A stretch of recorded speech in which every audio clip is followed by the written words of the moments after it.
It's so good. It's so camp. It's such a banger. It is. It is very camp. It's over it. It's like makjang in all the best ways ever. Girl, now about the makjang. That needs to be one of the new stickers in our sticker pack. Makjang, makjang, because sometimes it's like I saw once again, I promise you, I feel like Tyler Perry saw a Korean drama and was like, yes, this is what we always talk about. Because what I'm looking for, I'm waiting for the reverse to happen. It's where Tyler Perry movies become very big in Korea. That's what I'm waiting for. That's what I'm waiting for, because you know what's huge in Korea? Gospel music. So it's going to be gospel music, and then once you get gospel music, you're going to have to get Tyler Perry to come in. And I cannot wait to see the stage rendition of the Korean version of Madea Goes to Jail. And my favorite scene is going to be when Madea has to take her shoes off to go into the jail. And she's going to have to, it's like, does the character really have to reckon with the fact that she has to be barefoot in a prison cell? Like, that's what I'm really looking forward to, is the reverse of the wave going back. Because, waves, they got to go back, right? And so we hit the Hallyu wave, and I want it to be the other wave going back the other. I want it to be the Madea wave. I want it to be the Tyler Perry the Tyler Perry tsunami to hit Korea. CJ Entertainment, let's go. You heard it here. Listen, you heard BB it go, BB go, let's go. BB go, CG Could Entertainment. sponsor it. Listen, you already got 2 producers right on board. You got Chrissy and Dulce. You got the people who can make this happen. Listen, because I was telling Chrissy on TikTok, I saw this guy was showing this black dude was showing his Korean friend the movie Diary of a Mad Black Woman. Yeah. And so all of these awful things K-drama. are happening. And then the Korean good dude looks at the black dude. He goes, "She gets revenge, right?" And he goes, Yes. "Absolutely, she gets revenge." And he goes, "Okay." And so he's eating his ramen. He's like, "Yeah." When she flips the old boy in the tub, he's like clapping. She's like, "Yeah." So I'm telling. Oh, and then everything gets fixed when you go to church. Koreans will love this. Koreans would love it. Koreans will love it. They love it. Koreans We gotta would love figure it. this There's out. church. Yeah. There's always church. Yeah. In the, There's in so the much movies, church. So There's much so much church. For my birthday, so everyone knows I had like a paint party, like a low-key paint party, because it was like a week after my fibroid surgery. So I was still like kind of like, let's take it easy. We don't need a big blowout for 43. And so we had the alcohol that you sent. Yes. Oh my god, Girl, because what was it? It was yakju, and then what was the other one? Makgeolli was so strong. I was like, I love makgeolli. I was so excited, and I took a sip, and I was like, "Yo, this is nuts!" It was so strong. It was delicious. So strong. Very strong. Because Naomi drink, right? And so we had the yakju, and she was just like, and Christina was like, "Oh, this is some ajushi shit. Like, this is, you gotta be with the uncles after church or watching the game." And so what we did was we had that honey citron tea, the one that comes in the big jar. Yeah, we were cutting the yakju with that. It was crazy. Oh Good my times. god.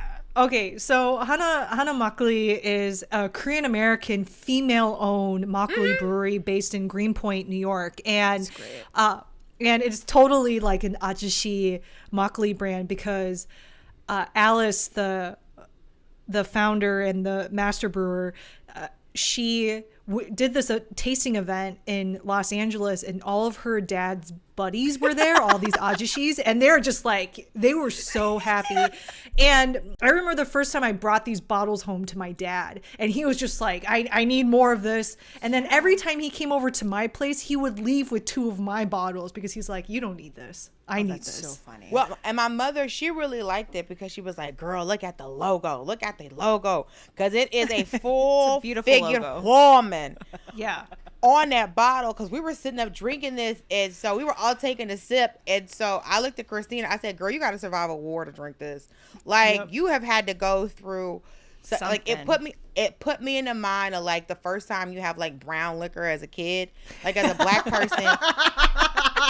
It is a rite of passage to let your uncle or one of the old heads let you get a sip of brown, and then you're just like, "Nigga, why?" And it's like, I've never put a windshield in a Buick, so like I don't know why I would drink this. I've never poured it out for the homies, but I'm just like, if the homies is drinking this, they might come back. Like, this is. It was delicious, and I wish we had like pajeon with it. Like I was like, I wish, because usually we Korean people, they eat it when they have pajeon, they have makgeolli when it's raining. That's like what they could do it. Now, girl, see, if you'd have told me that, because I got the little mix in the bag, right? I got the bag mix to make the base, and then I keep kimchi in the fridge. We could have made some pajeon if you was really about to have a life. Yeah. Because you can just be ingrained in that anger and that vengeance. Yeah. That's why I always wonder, it's like, that's why I hope there are no black ghosts. There are. I feel like. Well, no. I feel like American history has proven. I'm sure. I'm sure that the answer. Listen, we all saw the Alabama brawl. And I bring that up to say only because hours before that happened, there was a group of women who brought like flowers and prayers down to the river to, to thank ancestors, because that was a trade route for like selling enslaved people. And so hours beforehand, there are women that came down and were like, we celebrate our ancestors and the people before us. And then just a few hours later, the ancestors was like, cool. But we're about to beat up these white boys. And so that's what it's. So it is lady gonna get hit by a chair. And so I was like, so I know that there are.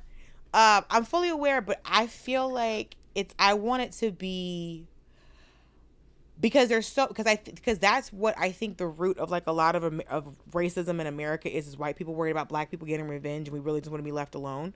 And so, I really hope for, just like, because somebody's like, why do you think so many black people are Christians? And I was just like, because I think black people need a situation where they're like, there is some point in existence where things are fair.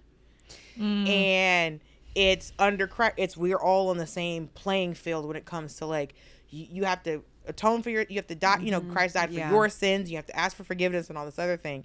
And so when I think about like revenge ghosts and stuff like that, or because we hear about people flying, but we lost a lot of our stories that we got when we were forced to come over here.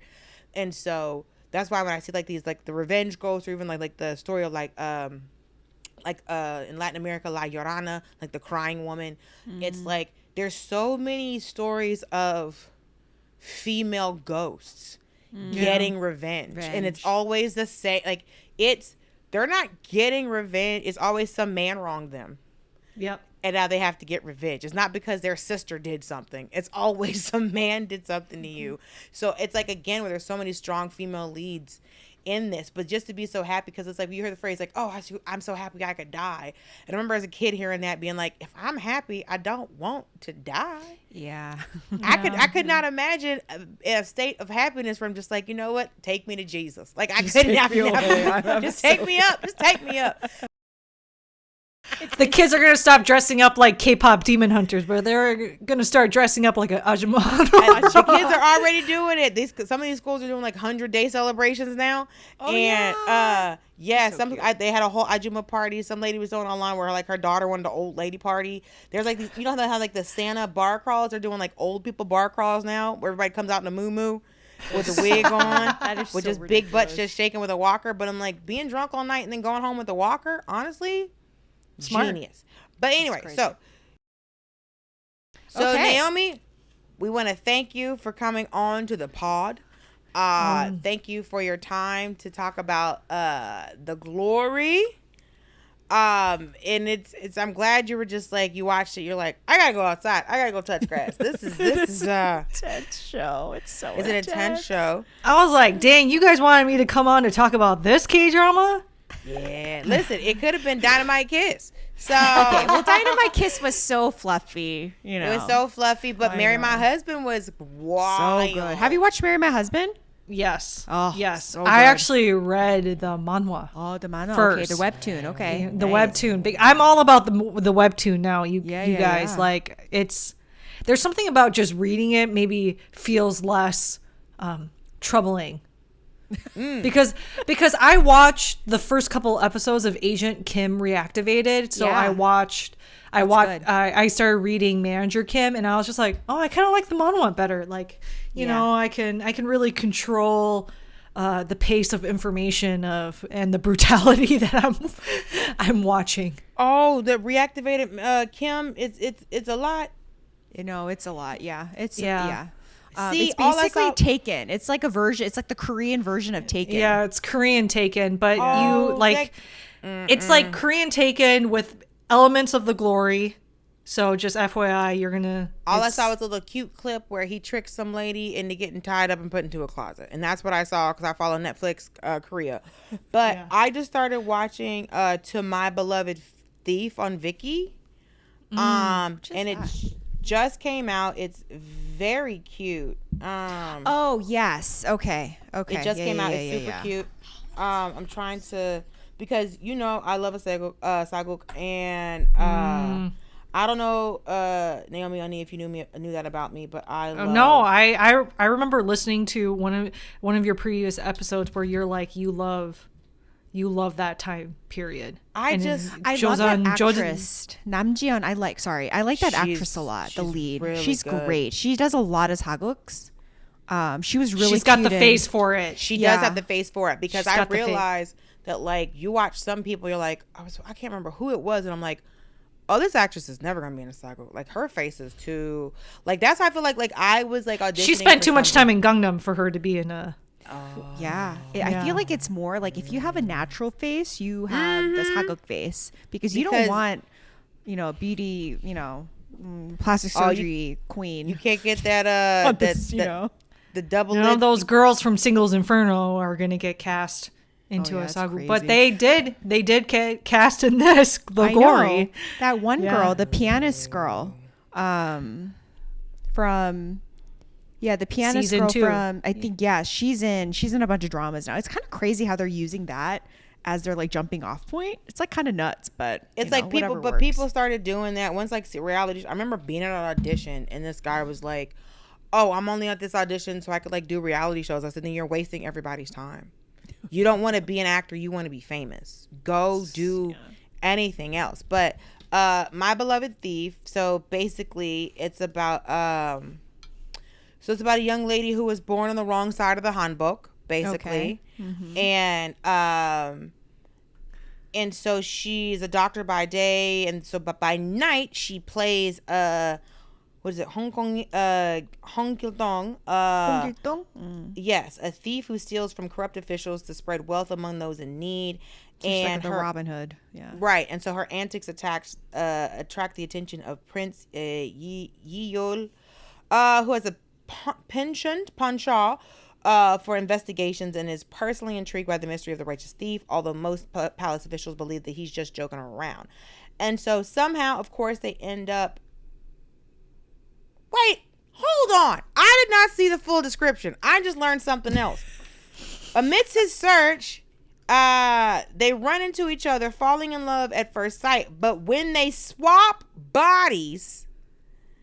Ooh, a body swap. It's Secret Garden. Secrets try to keep hidden That's a good and one. risk it now. So basically, because like in the first episode, it's like they have the kiss moment. I was like, okay, they kissed in the first episode. That's crazy. But then you find out that she's the thief that they've been talking about, and I went, all right, I'm in. I had no idea that a body swap is coming. I didn't even look at the description. I just was like, oh, this is nice. And now that I know that at some point there's a body swap coming. Okay, well,